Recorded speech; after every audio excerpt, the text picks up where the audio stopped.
Trump ने कहा कि मेरी बात हुई शी जिनपिंग से, उसमें उन्होंने कहा हमारी ट्रेड पर बात हुई। पहले अमेरिका ने बयान जारी किया और फिर ट्रंप ने खुद बोला, बयान दिया, मैं सुनाऊंगा आपको। उन्होंने कहा ट्रेड पर बात हुई। और कोई बात हुई? रिपोर्टर्स ने पूछा और कुछ डिटेल बताएंगे? हाँ, वो हमसे सोयाबीन और मक्का खरीदेगा और कुछ नहीं। और चाइना ने क्या स्टेटमेंट दिया कि हमने कहा ताइवान पर नो कॉम्प्रोमाइज, ताइवान को हथियार देना बंद करो।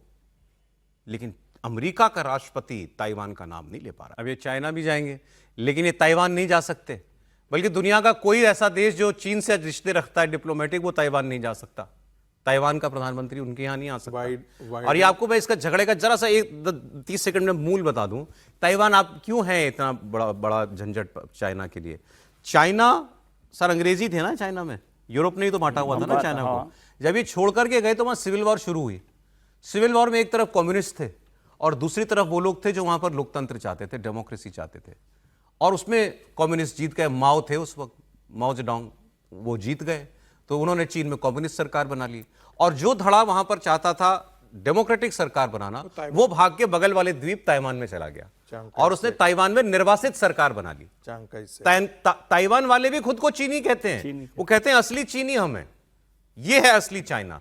और इस पर कम्युनिस्टों ने कब्जा कर रखा है। इसीलिए चाहिए चाइना को वो ताइवान, छोटा सा द्वीप, इतना सा द्वीप है, लेकिन उसके बिना सांस नहीं आती इनको। समीर जी, निश्चित रूप से। और जिस तरीके से शी जिनपिंग और ट्रंप की जो बातचीत हुई थी, उस बातचीत में बहुत स्पष्ट शी जिनपिंग ने ताइवान के बारे में जिक्र कहा कि ताइवान को लौटाने का वक्त आ गया है। शी जिनपिंग ने यह भी याद दिलाया कि जब सेकंड वर्ल्ड वॉर हुआ था तो चीन और अमेरिका मिलकर लड़े थे और तभी हमारे बीच समझौता हुआ था कि ताइवान हमको दिया जाएगा।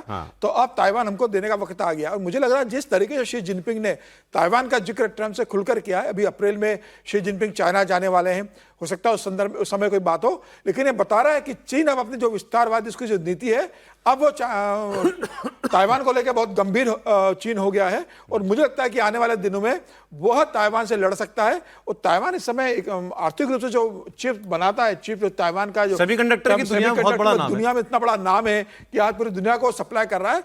चीन की नजर उसके ऊपर भी है कि अगर ताइवान हमारे पास आ जाता है तो दुनिया का सेमीकंडक्टर हम कंट्रोल पूरा कर लेंगे और फिर दुनिया में हमारी इसको लेकर तूती बोलेगी। और मुझे लग रहा है कि चीन अब जिस तरीके से वहां पर हथियार डेपुट कर रहा है, आगे बढ़ रहा है, आने वाले दिनों में भी रूस और यूक्रेन का युद्ध खत्म होगा।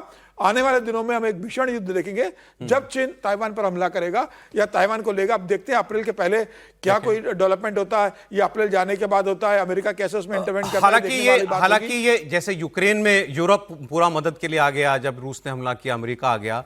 ये अगर मान ले चीन हमला करेगा, क्या जापान साथ देगा उसका? क्या भारत साथ देगा उसका? भारत तो, हम लोग तो कहीं मिलिटरीली इंटरवीन करते नहीं। एक देश में किया आज तक, श्रीलंका। इसके अलावा आज तक कभी भारत ने कभी किसी दूसरे देश के लिए, मतलब सैन्य गतिरोध में जाने के लिए कभी सेना नहीं भेजी। वो भी हमारा, क्योंकि उससे तमिल वाला मामला था, इसलिए हम लोग वहां गए थे, वरना हम ऐसे कहीं सेना नहीं भेजते। लेकिन ताइवान बहुत बड़ी मुसीबत में इस वक्त दिखाई दे रहा है। चीन रशिया जैसा भी नहीं है, बहुत, मतलब चीन तो बहुत क्रूर है इस मामले में। जब अटैक करेगा तो बहुत क्रूरता से करेगा, मतलब इतना समय नहीं लेगा जितना रूस ने यूक्रेन के लिया। जापान के प्रधानमंत्री ने कह दिया कि अगर हमला करेगा चाइना ताइवान पे तो हम जाएंगे, तो वहां जापान में बैठे चीनी राजदूत ने कहा हम गला काट देंगे। हाँ, देखिए जापान ने सिर्फ इतना ही नहीं कहा है, जापान ने मिसाइलें तैनात कर दी हैं। जो ताइवान में वहाँ के जो उनके विदेश मंत्री जो वो कहते हैं, उन्होंने साफ साफ कह दिया है कि हम इसकी लड़ाई आगे लड़ेंगे। ताइवान को कई बार ये धमकी दी गई, पिछली बार भी चाइना का जो उनका सबसे खतरनाक जो उनका जो विमान है, वो ताइवान की सीमा के अंदर 24 घंटे में 7 बार गया था, जिसके बाद अमेरिका को ये कहना पड़ा था कि हम भेज रहे हैं। और उसके बाद मुझे लगता है कि शायद स्टेट सेक्रेटरी की विजिट थी जो टली थी, लेकिन कोई न कोई गए थे वहां से। तो ऐसा नहीं है कि ताइवान के ऊपर अचानक कोई हमला चीन कर देगा और वो एकदम शांति से रहेगा। अगर ऐसा कुछ हुआ तो दुनिया में आप बड़े भीषण युद्ध की